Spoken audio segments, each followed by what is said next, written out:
चलिए, कल हमने बात कर लिया था टाइप ऑफ सॉल्यूशन पे। आज हम बात करेंगे कि सॉल्यूशन की कौन कौन सी कैरेक्टरिस्टिक्स हैं। ओके, तो पहले टोटल जो सॉल्यूशन की कैरेक्टरिस्टिक्स होती हैं वो होती हैं 5। कौन कौन सी होती है? पहली जो होती है ये होती है कि सॉल्यूशन के अंदर जो सॉल्यूट और सॉल्वेंट होता है उसका होमोजेनियस मिक्सचर होता है। दैट मीन्स सॉल्यूट पूरे तरीके से सॉल्वेंट के अंदर मिक्स होता है, तो वो सॉल्यूशन बनता है। ओके, सेकंड थिंग ये होता है कि जो ट्रू सॉल्यूशन होते हैं वो लाइट को स्कैटर नहीं करते। ट्रू सॉल्यूशन जो होते हैं वो लाइट को स्कैटर नहीं करते। तीसरी तीसरी जो कैरेक्टरिस्टिक है वो है कि ट्रू सॉल्यूशन होते हैं क्लियर और ट्रांसपेरेंट, यानी एकदम क्लियर होते हैं और ट्रांसपेरेंट होते हैं। ओके, और फोर्थ चीज ये है कि सॉल्यूट के जो पार्टिकल्स होते हैं किसी भी सॉल्यूशन में उसको आप फिल्टर से नहीं निकाल सकते, यानी फिल्ट्रेशन के थ्रू आप सॉल्यूशन के पार्टिकल को अलग नहीं कर सकते। और लास्ट पॉइंट जो है, लास्ट जो इसकी वो है कि सॉल्यूट के पार्टिकल सेटल डाउन नहीं होते। यदि आप अनडिस्टर्ब करके छोड़ दें तो वो कुछ समय के बाद सेटल डाउन नहीं होते। चलिए लिख लेते हैं। मैंने क्या बताया? हेडिंग है properties of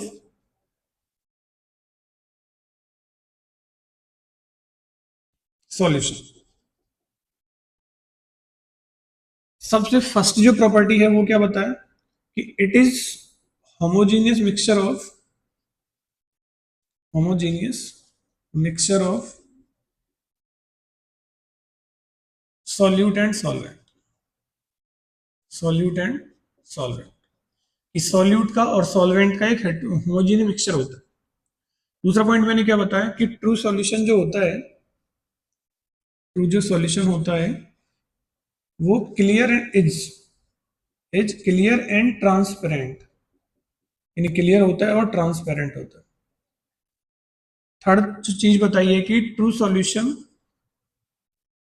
do not scatter light, do not scatter light, यानी ट्रू सॉल्यूशन लाइट को स्कैटर नहीं करता।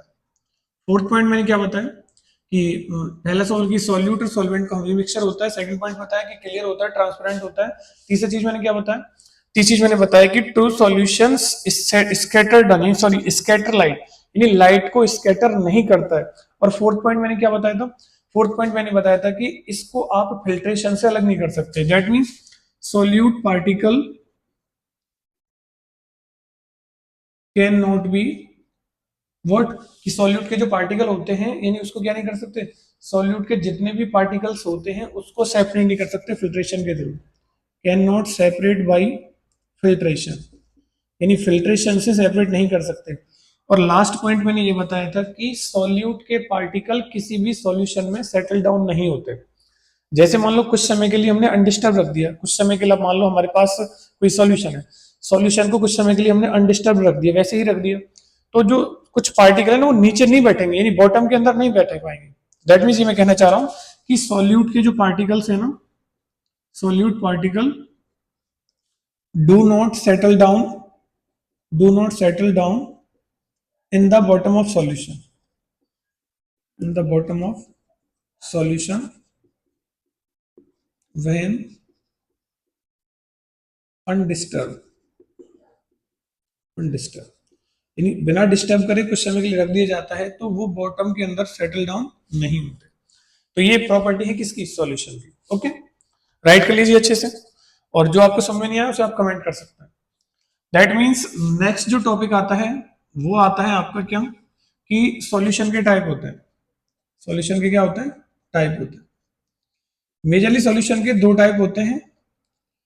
एक तो होता है सैचुरेटेड सॉल्यूशन, सैचुरेटेड सॉल्यूशन। एक होता है अनसैचुरेटेड सॉल्यूशन, अनसैचुरेटेड सॉल्यूशन। कि सैचुरेटेड सॉल्यूशन किसको बोलते हैं, अनसैचुरेटेड सॉल्यूशन किसको बोलते हैं, ये तो हमने जो ये सैचुरेटेड सॉल्यूशन और ये क्या है, अनसैचुरेटेड सॉल्यूशन, तो दोनों को अच्छे से पढ़ेंगे कि सैचुरेटेड क्या होता है, अनसैचुरेटेड क्या होता है। ओके, चलिए आप राइट कर सकते हैं इसको एक बार। चलिए राइट कर लिए, आइए।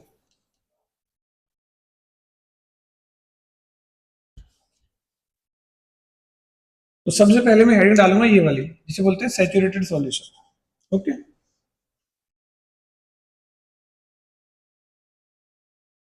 देख सैचुरेटेड सॉल्यूशन। अब ये सैचुरेटेड सॉल्यूशन होता क्या है? सैचुरेटेड सॉल्यूशन वो सॉल्यूशन होता है जिस सॉल्यूशन के अंदर मैक्सिमम अमाउंट ऑफ सॉल्यूट होता है, यानी किसी गिवन टेम्परेचर पर जो मैक्सिमम कंसंट्रेशन जो होता है सॉल्यूट का, मैक्सिमम अमाउंट जो होता है सॉल्यूट का किसी सॉल्यूशन के अंदर, उसको हम बोलते हैं क्या? Saturated solution. Saturated solution. जैसे एग्जांपल लेते हैं। एग्जांपल मैंने लिया, जैसे मान लो मैंने एग्जांपल लिया कि मैंने शुगर को ऐड किया वाटर के अंदर, यानी चीनी को पानी के अंदर मिलाया। तो चीनी को जब पानी के अंदर मिलाऊंगा तो चीनी तो हमारा सॉल्यूट है और पानी हमारा सॉल्वेंट है, और तब जाके हमारा जो सॉल्यूशन बना, यानी वो सॉल्यूशन बन जाएगा जिसे बोलेंगे शुगर सॉल्यूशन। तो ये तो हमें पता है कि सॉल्यूट क्या है, सॉल्वेंट क्या है, ओके। लेकिन बात आती है कि सैचुरेटेड क्या है। सैचुरेटेड ये है कि किसी गिवन टेम्परेचर पे ज्यादा से ज्यादा उसमें ऐड कर दिया है सॉल्यूट। दैट मीन किसी सॉल्यूशन में सॉल्यूट की मैक्सिमम अमाउंट है, ज्यादा से ज्यादा अमाउंट अगर सॉल्यूट का है किसी सॉल्यूशन के अंदर किसी गिवन टेम्परेचर पर, तो उसको बोलते हैं सैचुरेटेड। ऐसा नहीं कि टेम्परेचर बढ़ा दें, यानी टेम्परेचर को कांस्टेंट रखना। किसी गिवन टेम्परेचर पर जो मैक्सिमम अमाउंट ऑफ सॉल्यूट है ना किसी सॉल्यूशन के अंदर, वो क्या कहलाता है? Saturated solution. यानी कैसे बोलेंगे हम? ए solution in which maximum amount of solute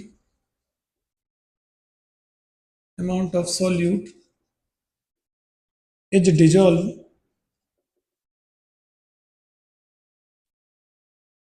in solution in a given temperature, in a given temperature। यानी किसी दिए हुए टेम्परेचर पर जो सॉल्यूशन के अंदर मैक्सिमम अमाउंट ऑफ सॉल्यूट जो होता है ना, उसको हम बोलते हैं सैचुरेटेड सॉल्यूशन। आई होप आपको समझ में आया होगा, ओके। तो इसके लिए मैं आपको क्या बताऊं कि सेकंड चीज अगर मैं बात करूं कि अनसैचुरेटेड क्या होता होगा। अनसैचुरेटेड क्या होता है? अब अनसैचुरेटेड क्या होता है? तो अनसैचुरेटेड वो होता है कि ऐसा हमारा सॉल्यूशन जिसके अंदर जो केमिकल सॉल्यूशन है ना, यानी सॉल्यूट की कंसंट्रेशन लो होती है इक्विलिब्रियम में, यानी सॉल्यूट की कंसंट्रेशन लो होती है इक्विलिब्रियम में उसकी सॉल्युबिलिटी में। दैट मींस मैं ये कहने वाला हूं, बस ये फाइनली ये कहने वाला हूं आपसे कि अनसैचुरेटेड सॉल्यूशन में सॉल्यूट की जो अमाउंट है वो लो होता है, कम होता है। तो सॉल्यूट का अमाउंट अगर लो होता है किसी सॉल्यूशन में तो हमारा बनता है अनसैचुरेटेड। क्या बनता है? अनसैचुरेटेड। बोल सकते हैं कि सॉल्वेंट ज्यादा हो, सॉल्वेंट ज्यादा हो। अगर मान लीजिए किसी सॉल्यूशन में सॉल्यूट का अमाउंट ज्यादा है किसी गिवन टेम्परेचर पर, तो वो तो हमारा सैचुरेटेड कहलाएगा। लेकिन किसी सॉल्यूशन में सॉल्यूट का अमाउंट हमारा क्या है? लेस है। क्या है? लेस है। तो उसे हम क्या बोलेंगे? उसे बोलेंगे अनसैचुरेटेड सॉल्यूशन। यानी बोलेंगे ए solution in which what less amount of solute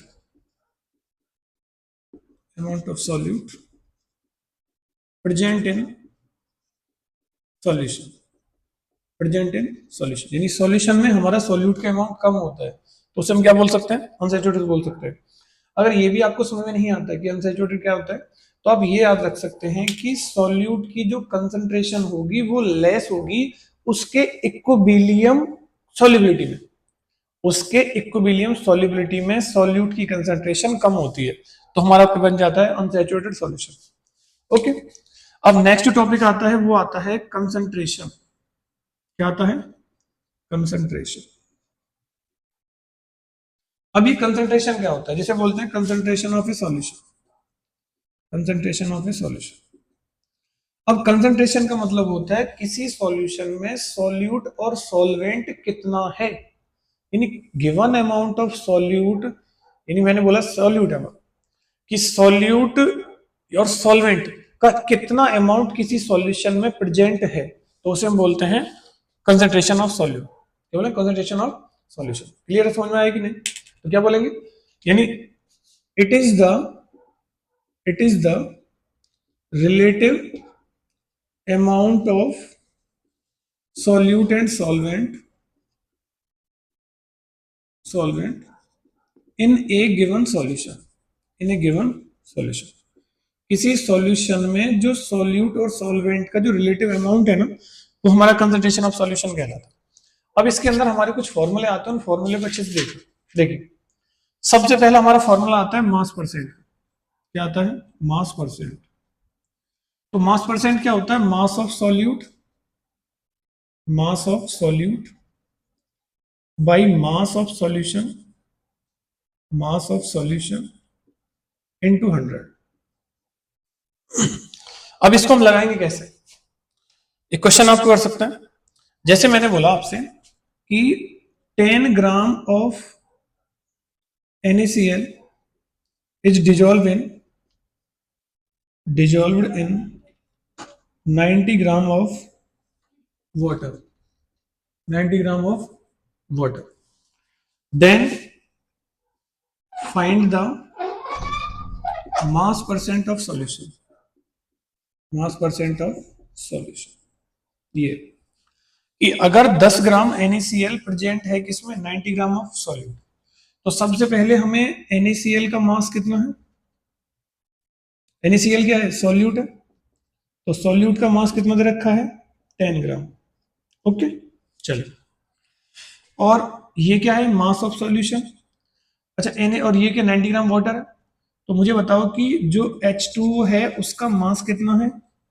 H2O क्या है? सॉल्वेंट। तो सॉल्वेंट का जो मास बोल रखा है 90 ग्राम।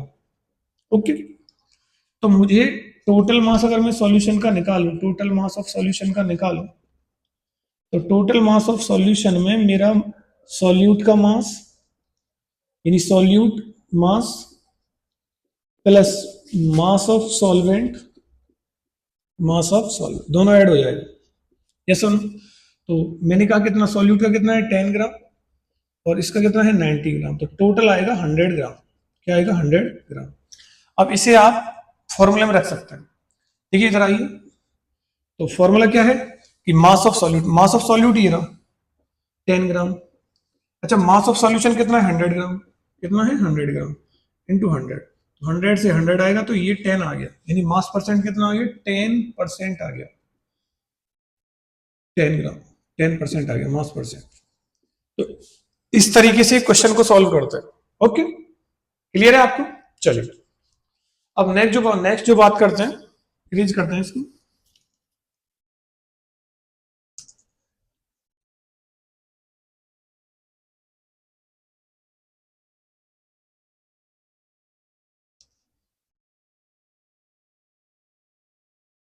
नेक्स्ट टॉपिक जो आता है आपका, वो आता है volume percent.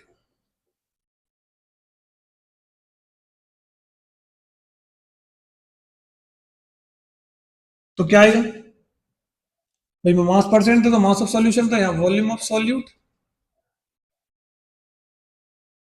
By volume of solution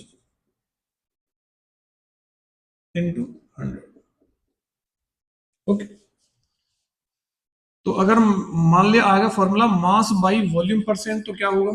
mass by volume percent अगर आ गया तो इसका फॉर्मूला क्या होता है? इसका आता है mass of solute upon volume of solution into 100। तो ये होता है मास परसेंट, वो होता था वॉल्यूम परसेंट, और मास बाई वॉल्यूम परसेंट ऐसे होता है। ओके, आप इसको राइट कर सकते हैं। क्लियर? अब मुझे एक क्वेश्चन आप राइट कर सकते हैं। अच्छा, एक क्वेश्चन आता है कि सॉल्युबिलिटी क्या होती है? पढ़ा तो होगा ना सॉल्यूबल। अभी हम पढ़ते जा रहे हैं सॉल्यूशन है, सॉल्यूट है, सॉल्वेंट है, लेकिन वास्तव में एक वर्ड आ जो आता है सॉल्युबिलिटी, वो सॉल्युबिलिटी वर्ड कहता क्या है? ओके, तो क्या कहता है कि अमाउंट का सॉल्यूट जो 100 ग्राम सॉल्वेंट में मिक्स होता है उसको हम क्या बोलते हैं? सॉल्युबिलिटी बोलते हैं। क्या बोलेंगे? The mass of solute, the mass of solute which is dissolve in 100 gram of solvent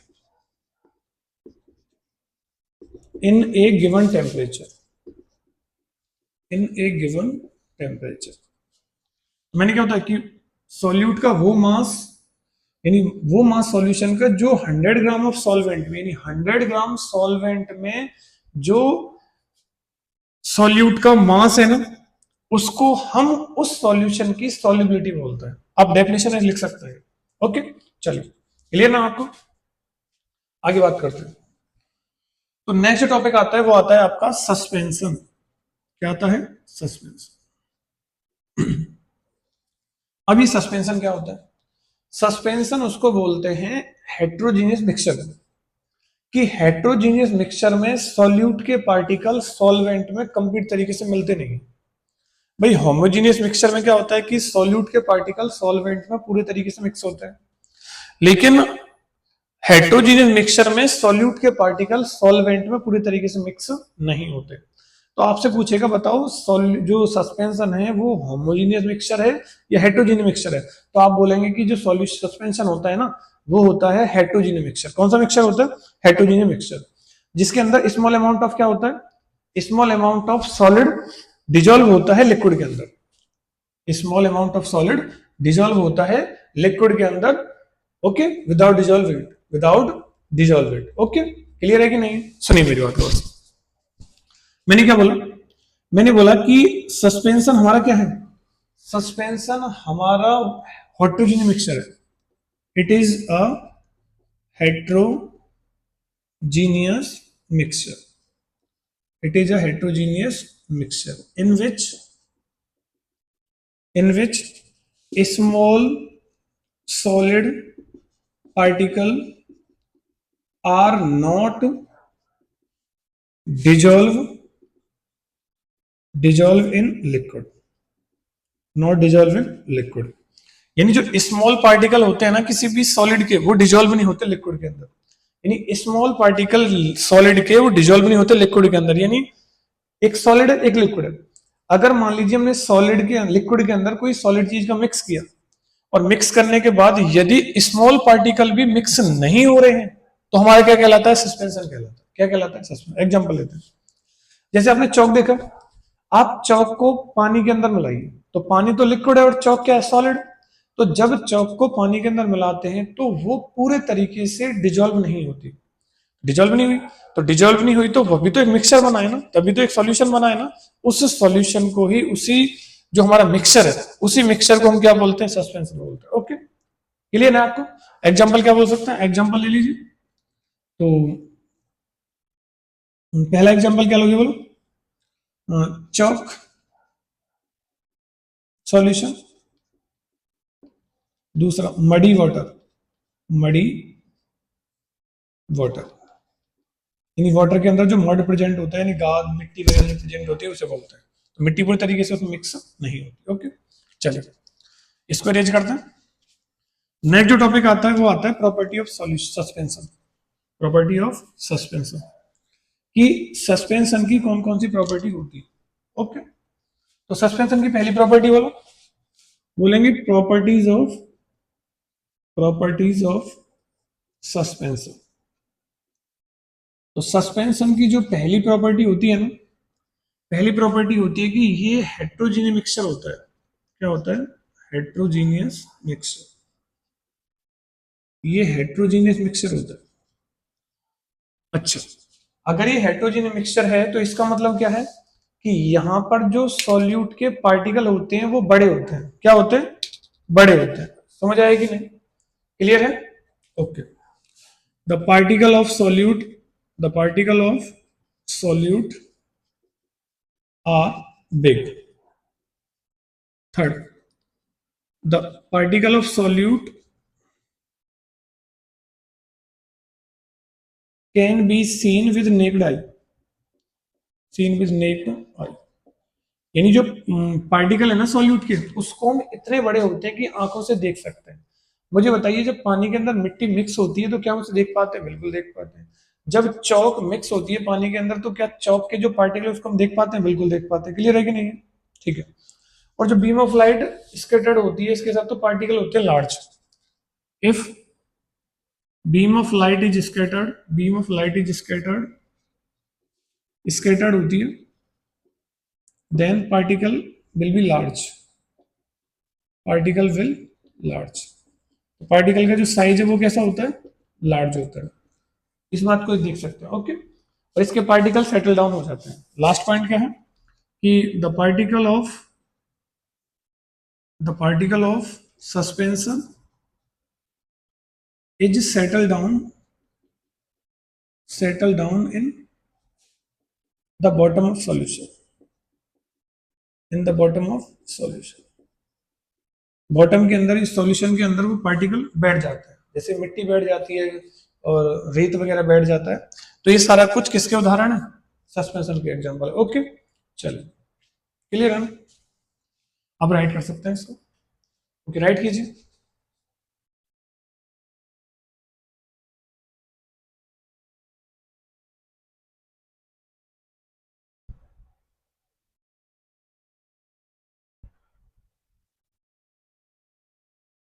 हो गया, चलिए। अब जो नेक्स्ट टॉपिक आता है वो आता है कोलॉइड। अब कोलॉइड क्या होता है? कोलॉइड भी हेटेरोजेनियस मिक्सचर होता है। क्या होता है? It is a heterogeneous mixture. Heterogeneous mixture. अब हेटेरोजेनियस मिक्सचर तो ये भी है ना, देखो ये रहा। लेकिन दोनों में कोलॉइड में डिफरेंस क्या है? हेटेरोजेनियस मिक्सचर होते हैं और इसके पार्टिकल इतने छोटे होते हैं, ये ना तो मिक्स होते हैं सॉल्यूट के अंदर और ना ही ये बॉटम के अंदर क्या होते हैं, यानी किसी सॉल्वेंट के अंदर ना ही ये डिजोल्व होते हैं। तो मैंने क्या बोला? हेटेरोजेनियस मिक्सचर होता है which can not be mix with solute and not settle down and not settle down. तो ना तो ये सेटल डाउन होते हैं, नीचे बैठते हैं, और ना ही ये क्या होते हैं, सॉल्यूट के अंदर मिक्स होते हैं। तो सॉल्यूट के अंदर ये मिक्स भी नहीं होते और क्या नहीं होते, इतने छोटे होते हैं, सब मिक्स नहीं होते, और सॉल्वेंट के अंदर ये सेटल डाउन भी नहीं होते। तो इनको क्या बोलते हैं? इनको बोलते हैं कोलॉइड। अगर मैं बात करूं प्रॉपर्टीज की, इसकी बात करूं प्रॉपर्टीज, तो सबसे पहले तो ये कि हेटेरोजेनियस मिक्सचर है। क्या है? Heterogeneous mixture.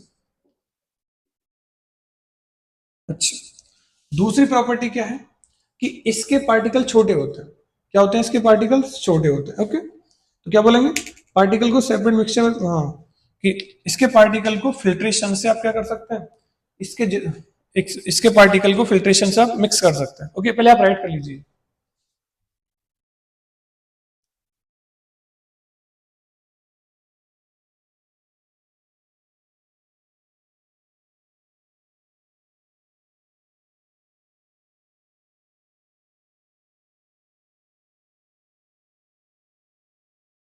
चलिए, अब बात करते हैं हेटेरोजेनियस। ये होते हैं it's particle is very small, is very small, बहुत छोटे होते हैं। तो छोटे की अगर मैं बात करूं तो कितने छोटे होते हैं? 1 nm से लेके 1 नैनोमीटर से लेके 10 नैनोमीटर तक होता है। दूसरा, these particle can not settle down, these particles can't settle down, ये नीचे नहीं बैठते, सेटल डाउन। ओके, तो ये तीन चीजें आपको याद रखनी है कि हेटेरोजेनियस मिक्सचर होता है, इसके पार्टिकल बहुत ज्यादा छोटे होते हैं और बहुत ज्यादा छोटे। और तीसरा जो पॉइंट आपको याद रखना है वो क्या याद रखना है कि इसके पार्टिकल को क्या नहीं होते, सेटल डाउन नहीं होते। और फोर्थ चीज याद रखनी है आपको कि फिल्ट्रेशन से अलग नहीं हो सकते। These particles are not what, are not separate by filtration, separate by filtration, यानी फिल्ट्रेशन से पार्टिकल सेपरेट नहीं हो सकते, ये बात याद रखना। ओके, और कोलाइड के जो पार्टिकल होते हैं वो क्या होते हैं, सॉल्यूशन की स्कैटरलाइट करते हैं। ओके, ये बात और याद रखना। कोलाइड सॉल्यूशन, तो कोलाइड सॉल्यूशन जो होते हैं ये ट्रांसपेरेंट नहीं होते, are not transparent. Okay, write कीजिए फर्स्ट।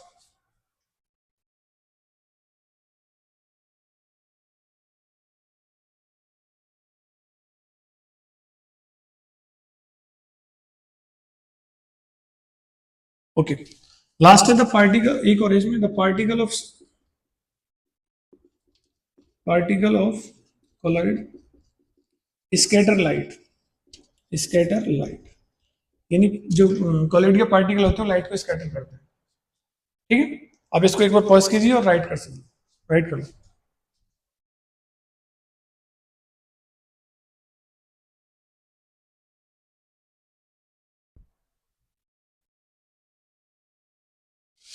चलिए अब बात करते हैं, नेक्स्ट जो टॉपिक आता है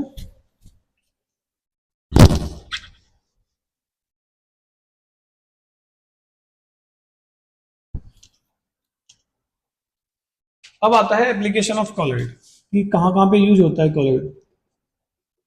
एप्लीकेशन ऑफ कॉलिड, तो देखो कि कहां कहां पर इसका एप्लीकेशन होता है, कहां कहां पे इसका यूज होता है। सबसे पहला इसका यूज जो होता है फूड आइटम में होता है। किसमें होता है? फूड आइटम में। दूसरा इसका जो यूज होता है वो होता है मेडिसिन में। इसमें होता है मेडिसिन। अच्छा, मेडिसिन के अलावा प्योर वाटर को प्योरीफाई करने के लिए, प्योरीफाई ऑफ वाटर, वाटर को प्योरीफाई करने के लिए। इसके अलावा making of delta, making of delta, delta समझते हो? जो बालू के बड़े बड़े डेल्टा बन जाते हैं ना, उसकी बात कर रहे हैं। स्मोक प्रेसिपिटेशन, स्मोक प्रेसिपिटेशन के लिए यूज होता है। ओके, तो पहला बताया फूड आइटम के लिए यूज होता है, दूसरा बताया मेडिकल मेडिसिन में यूज होता है, तीसरा प्योरीफाई वाटर के लिए होता है, फोर्थ डेल्टा बनाने के लिए होता है, फिफ्थ कि स्मोक की प्रेसिपिटेशन के लिए होता है, आर्टिफिशियल रेन के लिए होता है, और blue colour of sky, artificial rain के लिए होता है और blue colour of sky, blue colour of sky. ये सारे एप्लीकेशन किसके हैं? कॉलिड के। आप इसको राइट कर सकते हैं, कर लीजिए। ओके, चलिए, क्लियर?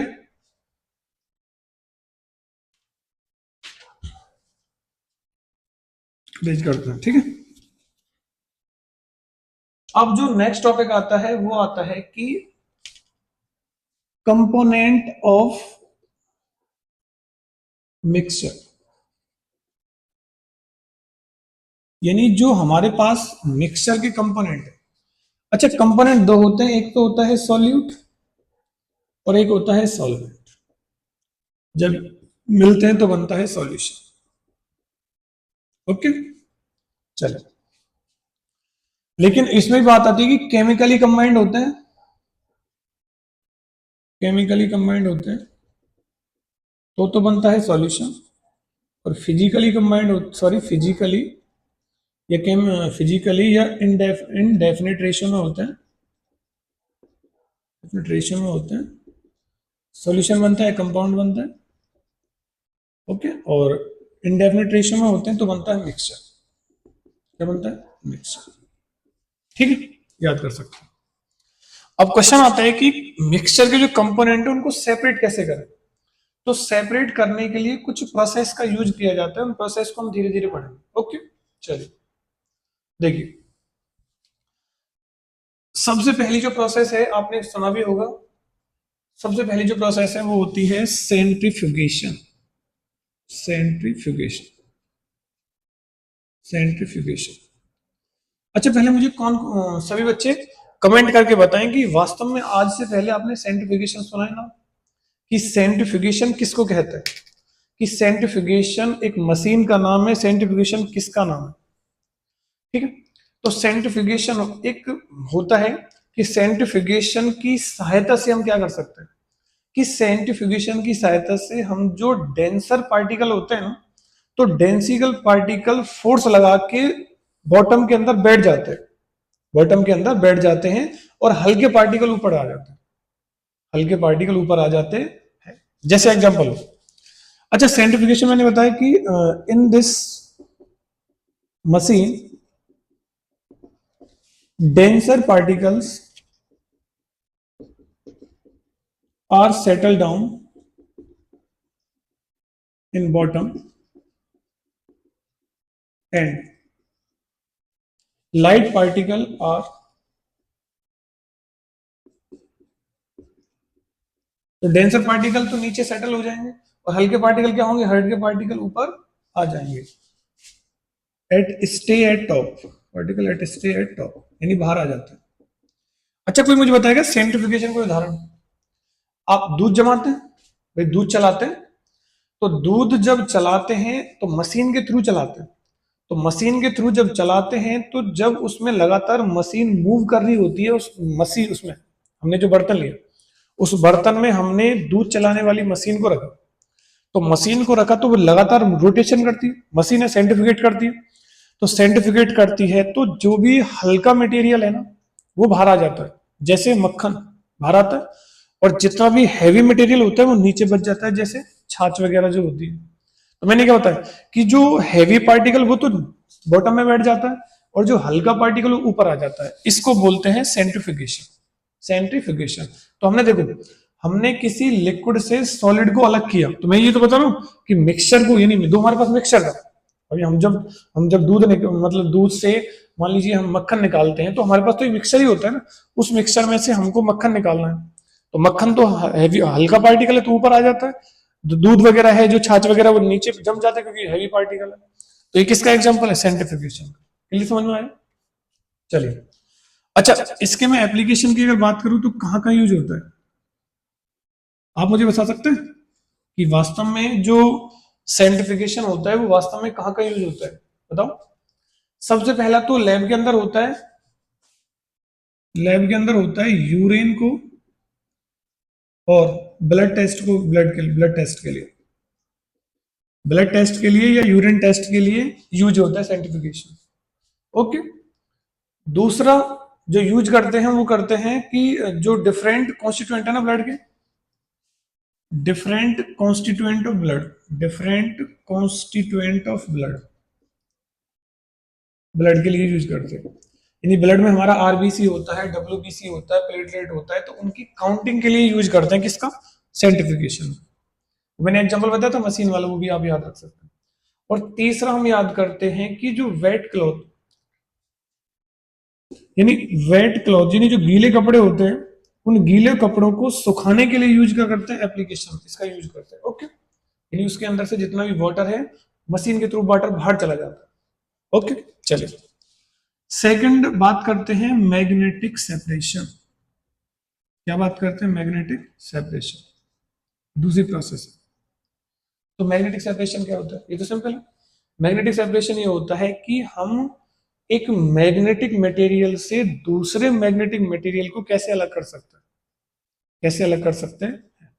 जैसे मुझे एक बात बताओ कि मान लीजिए हमारे पास एक मिक्सचर है, उस मिक्सचर में हमारे पास एक मैग्नेट का टुकड़ा है। मैग्नेट का हमारे पास, मान लो मेरे पास एक मिक्सचर है सॉल्यूशन, तो सॉल्यूशन में एक गलती से मान लो मेरे पास लिक्विड है पानी, और पानी के अंदर क्या है, मान लो मैंने शुगर सॉल्यूशन बनाया, पानी को चीनी मिलाया, शरबत बना दी, गलती से एक मैग्नेट का टुकड़ा उसके अंदर चला गया। तो मुझे उस टुकड़े को कैसे निकालूं? तो मैग्नेटिक सेपरेशन। तो मैं मैग्नेट का यूज करके, यानी मैग्नेट मतलब मान लीजिए हमारा आयरन का पार्टिकल गिर गया, कोई मैग्नेट गिर गया, तो मैग्नेटिक सेपरेशन से हम क्या कर सकते हैं कि मैग्नेटिक सेपरेशन से हम उस पार्टिकल को अलग कर सकते हैं, उस सॉलिड पार्टिकल को लिक्विड के अंदर से अलग कर सकते हैं। तो ये होता है कि मैग्नेटिक सेपरेशन। अच्छा, आपसे कोई पूछे बताओ कि इसकी डेफिनेशन क्या होती है, तो बोलेंगे ये technique use,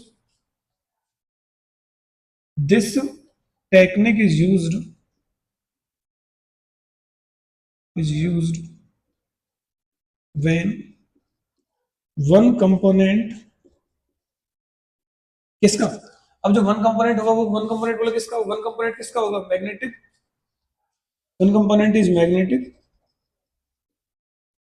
and other component is non magnetic, component is non magnetic. Okay. यानी मैग्नेटिक और नॉन मैग्नेटिक, मैग्नेटिक समझते हो ना? जो मैग्नेटिक वो होता है जो मैग्नेटिक, यानी वो मैग्नेटिक वो सब्सटेंस होते हैं जो मैग्नेट को तरफ खींचते हैं, जैसे कॉपर है, जैसे आयरन है, जैसे निकल है, तो ये मैग्नेटिक मटेरियल है। तो मैग्नेटिक मटेरियल को नॉन मैग्नेटिक मटेरियल को क्या कर सकते हैं? ये टेक्निक होती है जिससे उसको सेपरेट कर सकते हैं। एक कंपोनेंट होता है मैग्नेटिक, एक होता है नॉन मैग्नेटिक, उनको सेपरेट करने के लिए करते हैं magnetic separation. Okay, right.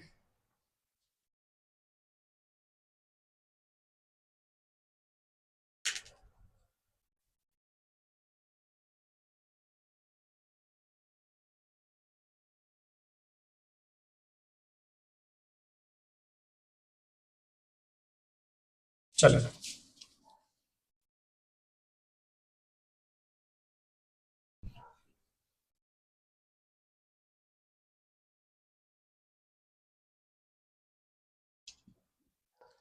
Next topic जो आता है वो आता है crystallisation.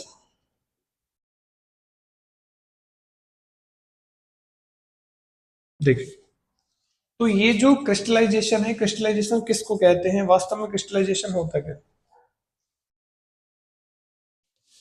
The process of formation of crystal, formation of from solid on cooling, on cooling the solution, solution कि वो प्रोसेस जिससे क्रिस्टल को फॉर्म किया जा सकता है फ्रॉम किसी सॉलिड बाई कूलिंग, यानी किसी सॉलिड को कूल करने के बाद, किसी सॉलिड को कूल करने के बाद हम उसके क्रिस्टल प्राप्त कर सकते हैं, उस प्रोसेस का नाम है क्रिस्टलाइजेशन। क्लियर? अच्छा, क्लियर हुआ कि नहीं? दोबारा एक बार और सुन लीजिए कि किसी सॉलिड में से, यानी किसी सॉलिड से उसको कूल करके उस आप क्रिस्टल प्राप्त कर सकते हैं, उस प्रोसेस का नाम है क्रिस्टलाइजेशन। क्लियर है? अच्छा, मुझे बताइए कि क्रिस्टलाइजेशन को मैंने बताया कि प्राप्त कर सकते हैं, तो ये अब जो नेक्स्ट टॉपिक आता है वो आता है एप्लीकेशन। क्या आता है? एप्लीकेशन। कि क्रिस्टलाइजेशन कहां कहां पे यूज होता है, क्रिस्टलाइजेशन कहां कहां पे यूज होता है। तो कुछ सॉलिड डिकम्पोज और सम सॉलिड क्या होते हैं? डिकम्पोज होते हैं। क्या होता है? डिकम्पोज। अच्छा, डिकम्पोज पता है ना? डिकम्पोज का मतलब होता है ब्रेक डाउन होना, यानी छोटे छोटे पार्ट में क्या होना? टूट जाना। और some like sugar, some like sugar में चार्ज, में चार्ज। तो मैंने क्या बताया कि कुछ सॉलिड क्या होते हैं? डिकम्पोज होते हैं। कुछ होते हैं जैसे शुगर है, तो वो क्या होते हैं? जो वो क्या होते हैं? चार्ज ऑन हीटिंग, यानी हीट करने से वो चार्ज हो सकते हैं, हीट करने से वो चार्ज हो सकते हैं टू ड्राइनेस, टू ड्राइनेस यानी ड्राइनेस के लिए, सुखाने के लिए। तो इसको हम क्या बोलते हैं? एप्लीकेशन। इसका एक ही याद रखना। ओके, चलिए राइट कर लो आप, राइट कर लो।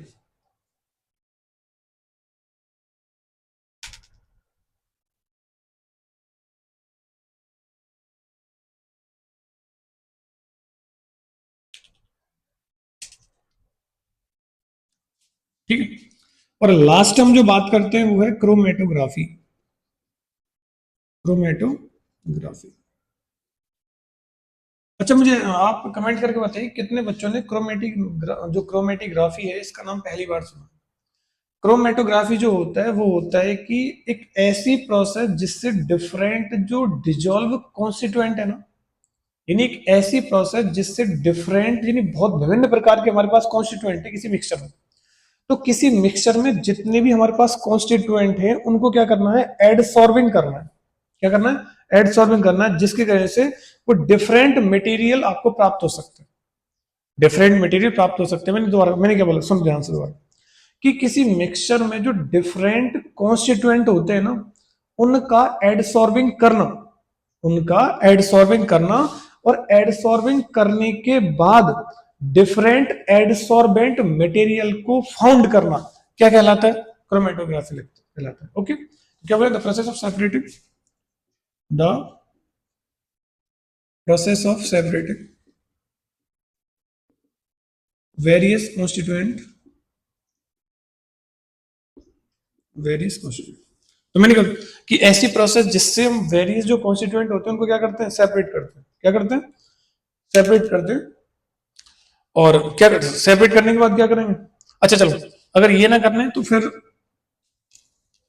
1 मिनट का पॉज लो और जो मैंने अभी समझाया उसको मुझे लिख के दिखाओ। चलो, आपने कितना क्या सीखा है, क्या सीखा है, उससे पहले आप 1 मिनट का पॉज लें और करिए।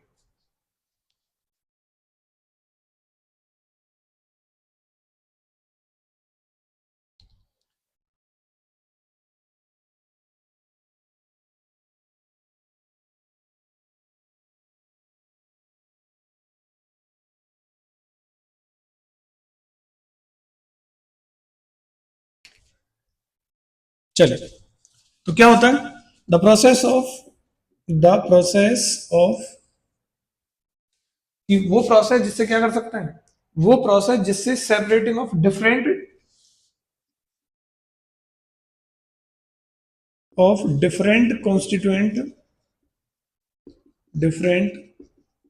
कॉन्स्टिट्यूएंट, एक ऐसी प्रोसेस जिससे डिफरेंट जो कॉन्स्टिट्यूएंट है उनको क्या कर सकते हैं, किसी मिक्सचर के, of a mixture by adsorbing due to adsorbing adsorbing material, यानी एक ऐसी प्रोसेस जिससे आप सेपरेट कर सकते हैं डिफरेंट कॉन्स्टिट्यूएंट जो प्रेजेंट होते हैं ना मिक्सचर में, किसके कारण, एब्सॉर्बिंग के कारण, जिसके कारण एब्सॉर्बिंग मटेरियल आपको प्राप्त होता है, उसको बोलते हैं क्रोमेटोग्राफी। अरे सिंपल समझो, डिफरेंट डिफरेंट जो कलर प्राप्त करते हैं ना, उसको हम क्रोमेटोग्राफी बोलते हैं।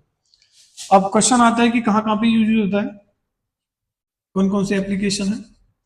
तो इसका जो पहला एप्लीकेशन है वो है कलर डाई के लिए।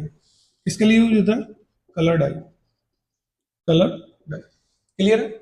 दूसरा होता है drugs from blood, drugs from blood यानी ब्लड के अंदर से जो ड्रग्स फ्रॉम ब्लड, तो कलर डाई के लिए यूज होता है इसका, ये डाई में जो कलर होते हैं। और पिगमेंट फ्रॉम नेचुरल कलर, तो नेचुरल जो कलर होते हैं उनमें जो पिगमेंट होते हैं, नेचुरल सॉरी कलर, जो पिगमेंट होते हैं बहुत सारे कलर में, उनको लिए यूज किया जाता है। ओके, चलिए, तो आज की वीडियो ये थी। इनमें जो भी आपको डाउट है कमेंट करके जरूर बताएं। Okay, thank you.